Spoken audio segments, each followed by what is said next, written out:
since a very, very long time. One of the things I often get asked in private, but I mean, I'm a public person and I've been told not to say what things happen in private, but a lot of countries, whenever I meet them, always ask me, uh, what is your position like since you all are strategically placed between India and China, two of the biggest and now very fast growing nations of the world. So I always tell them, uh, the person who created Nepal, our great king Prithvi Naran Shah, he taught us a lesson that is in the mind of each and every Nepali. He said Nepal is like a yam between two large rocks. So always make sure you keep your balance, otherwise one rock might roll over and crush you. So I think that is the kind of foreign policy we've followed ever since the creation of Nepal, and the summation of it was what Mr. Gyanchandra Acharya just talked about today. What is Nepal's foreign policy, how we've kept the balance, and how we've successfully maintained our sovereignty, our identity in the world, and our contribution to the global, not only the global economy, but the global polity as a whole.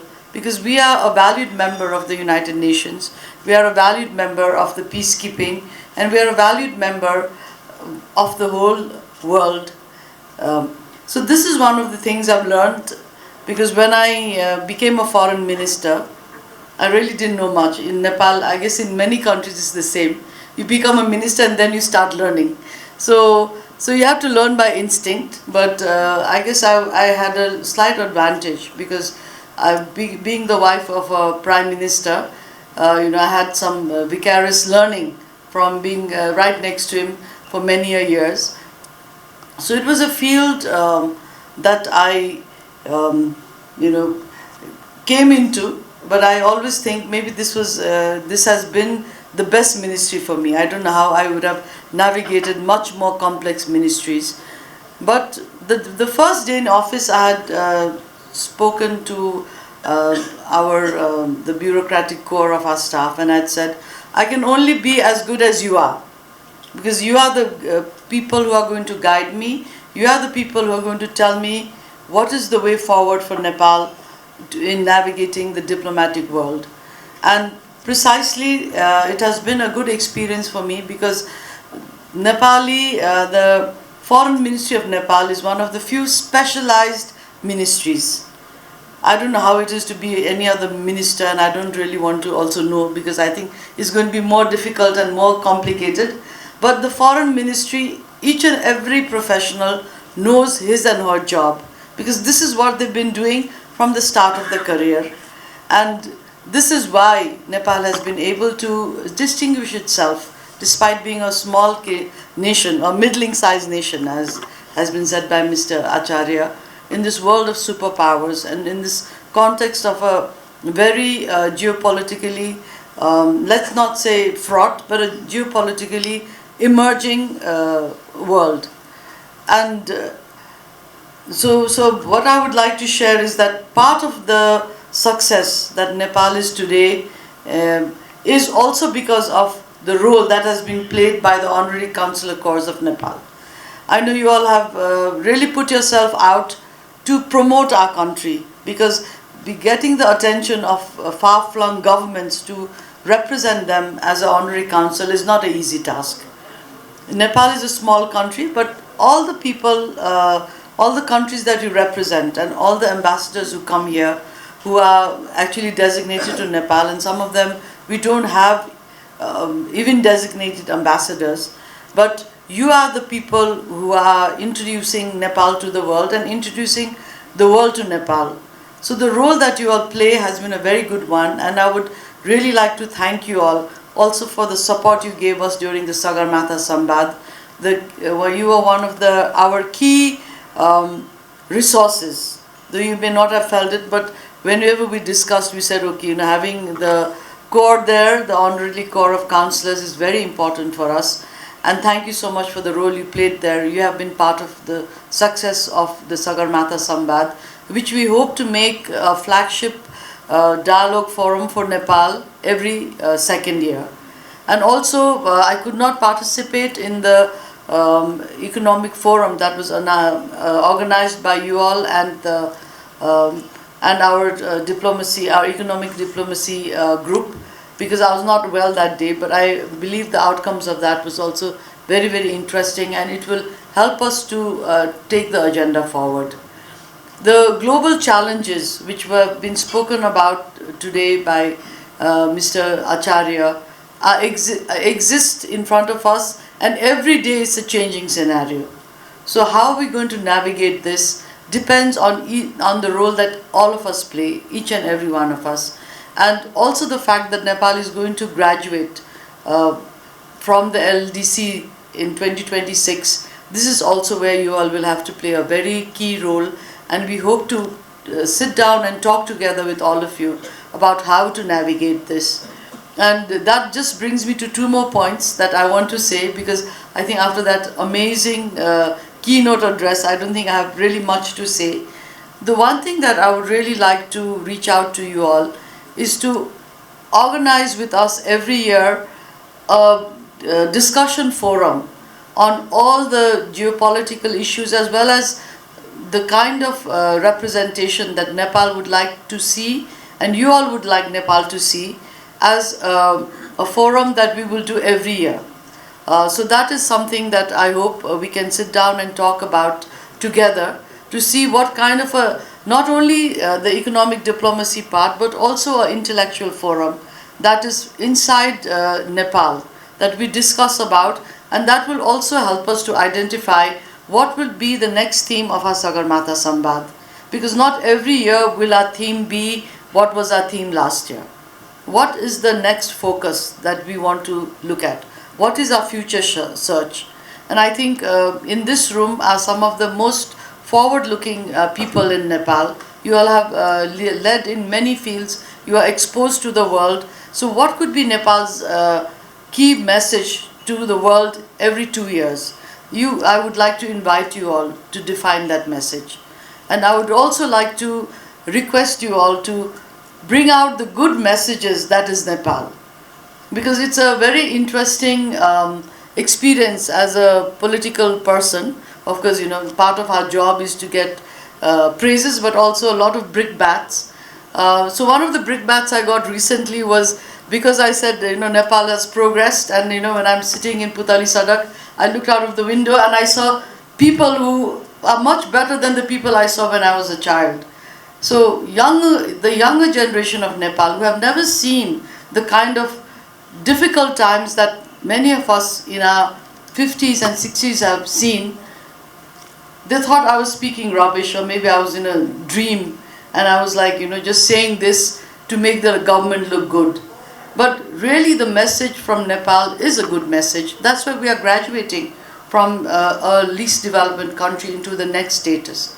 That is why we are being recognized globally for the hard work that Nepal puts in as a country, as a people, and as a community. But these messages need to be given out. I would like to request you all to please speak up, to say the message from Nepal is not that bad. Even today in Parliament, one of the MPs, he's from the opposition party, but he's a very good MP. He always speaks a lot of facts. So he talked about how many people are taking NOCs and leaving the country, how many people are leaving on to travel abroad or to work abroad. And his question was, what is there in Nepal? What is the hope? Sitting in this room, I think the hope is you all. And you all have to say there is hope there. And there is hope. Because I have seen Nepal, I have been traveling. Last time also I tell this in a number of forums. I may be speaking English, I may have cut my hair, I may look very, in a way, like, westernized. But most of my work is out in the field, in the most remote parts of Nepal. And I have seen in my lifetime changes I thought I could never see. I didn't imagine that there could be so much change in one lifetime. And this is a journey all of us have lived.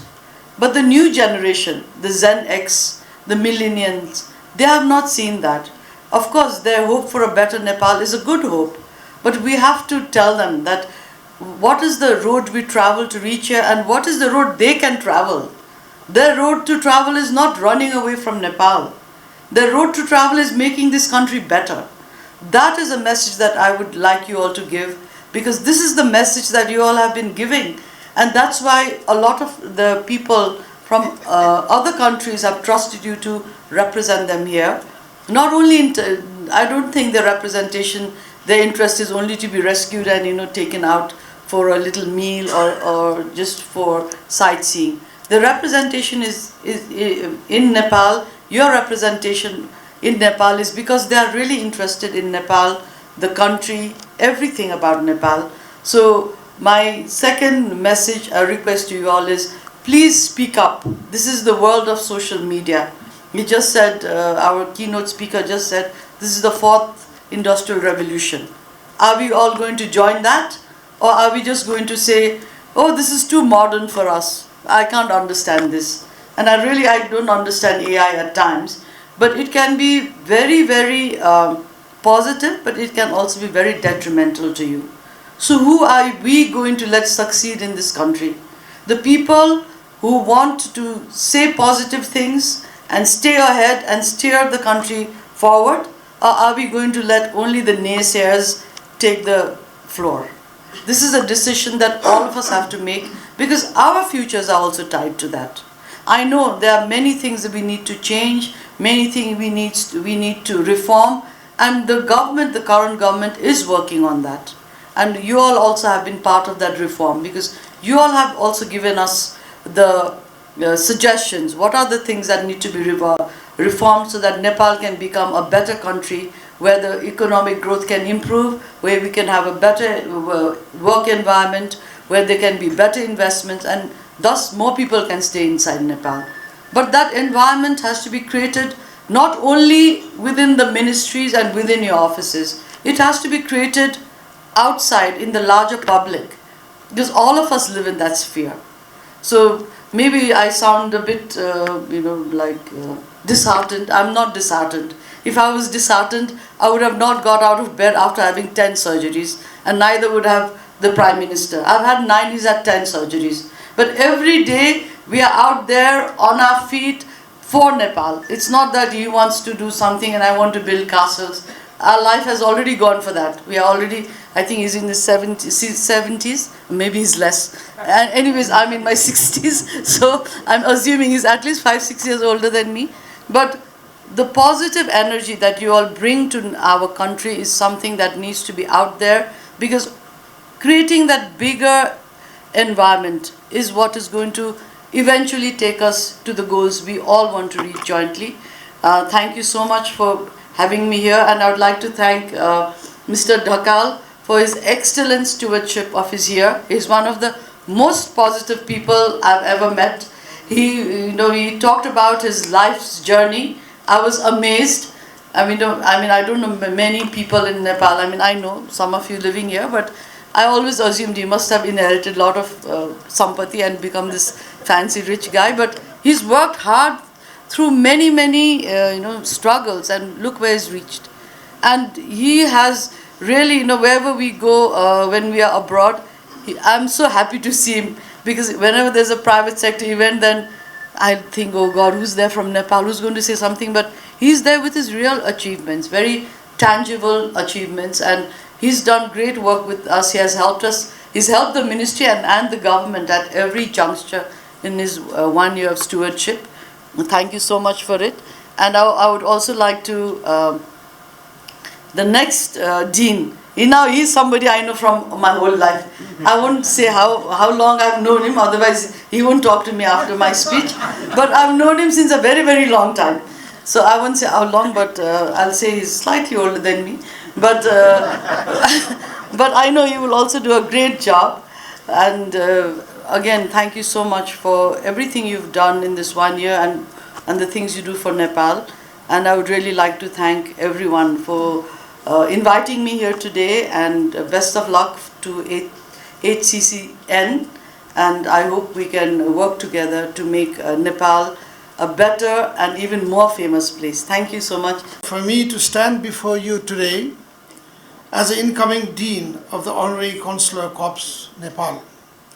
On this significant occasion of the 80th General Assembly and Charter Day of HCCN, I extend my heartfelt gratitude and appreciation to all of you. Let me begin by offering our sincere thanks to our chief guest, the Honorable Foreign Minister of Nepal, for your gracious presence this evening. Your support and engagement with the Consular Committee reflect the Government of Nepal's continued commitment to strong international relations, mutual respect, and collaborative diplomacy. Your presence and address give strength to our cause and encouragement to our path forward. I would also like to extend deep appreciation to the outgoing Dean and the entire Executive Committee members. Your dedicated service, commitment, and leadership over the past year have been exemplary. You have carried the responsibility of our corps with dignity and meaningful engagement in both bilateral and multilateral areas. A special note of thanks to our keynote speaker, respected Gyan Chandra Acharya, whose insight address on this role of economic diplomacy has reminded us of the evolving responsibility of honorary consuls in today's interconnected world. Indeed, economic diplomacy is no longer an option, it is a necessity. Your thought have inspired us to play a more proactive and dynamic role in the fostering economic cooperation. Also, I would like to thank Mr. Desbandhu Basnet, Honorary Consul of Zambia, for this wonderful property to conduct our meeting. To all the respected of HCCN, thank you sincerely for entrusting me with the responsibility of serving as your Dean for the coming year. I am humbled by your confidence and I pledge to serve with integrity, transparency, and full adherence to the Charter and core values of our organization. As I take up this role, I am guided by a clear vision to strengthen the platform of Honorary Consul in Nepal as an effective bridge between our host nation and the countries we represent. On one hand, it is our duty and honor to support and represent the interests of our respective countries and their citizens here in Nepal with efficiency, compassion, and professionalism. On the other hand, it is equally our duty as a citizen of Nepal to work towards intensive, cordial, and constructive relationship between Nepal and the countries we represent. In the field of diplomacy, bilateral trade, foreign investment, education, culture, and tourism. We are proud to be honorary consuls and we are volunteers. We serve with commitment, utilizing our own resources and network because we believe in the power of friendship, mutual benefit, and peaceful cooperation between nation and individual. With the help of active support of all of you, our members, the Government of Nepal and the Ministry of Foreign Affairs, our diplomatic colleague and our partners, I am confident that we will collectively achieve our shared goals. Before I conclude, I would like to acknowledge and thank each one of you present here today. Your participation strengthens our organization and reminds us that we are not alone in this journey. We are part of the global family committed to cooperation, development, and peace. And finally, with a humble devotion, I seek the blessing of Lord Pashupatinath that we pray fulfill our duties with wisdom and courage. Let us walk forward together, hand in hand, with commitment in our hearts and service in our actions.